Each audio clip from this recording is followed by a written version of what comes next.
Lietuvių taip mėgstami kardeliai, kurie sodinami tiesiai į dirvą, mes nesodiname jų į vazonėlius, tiesiog jie gegužės 1-2 savaitę iki birželio 1 savaitės sodinami tiesiai į lauką. Labai smagios gėlės ir kai kurie pirkėjai tiesiog sako, labai mėgstu kardelius, bet jie sužydi vienu laiku, peržydi ir žodžiu, nebelieka tų žiedų.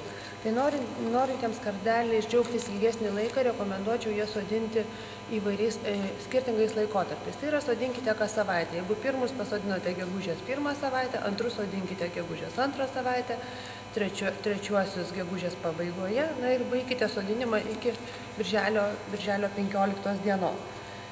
Svogūnėliai išties labai gerai išsilaiko, mes matome svogūnėlius, jie yra tvirti.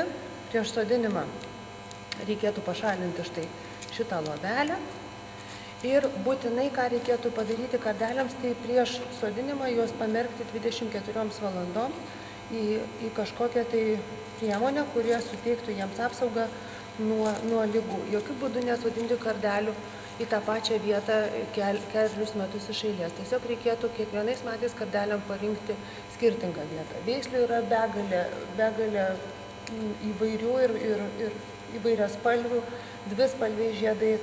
Tiesiog išsirinkti jums mėgstamiausius kardelius. Siūlyčiau tiem, kas mėgsta kardelius skinti puokštėms, nesirinkti stambiažiedžių kardelių, rinktis smulkiažiedžius kardelius, kurie taip atrodo gracingiau ir gražiau puokštėse. Dar norėčiau ką pasakyti apie pakuotės mūsų, kad ant pakuotės jūs, jeigu ir nesate patyręs sodininkas, ant pakuotės jūs rasite visą reikalingą informaciją. Jūs sužinosite žydėjimo laiką, augalo aukštį, jūs žinosite, neskaičiavę, kiek svogūnėlių jūs rasite pakuotėje.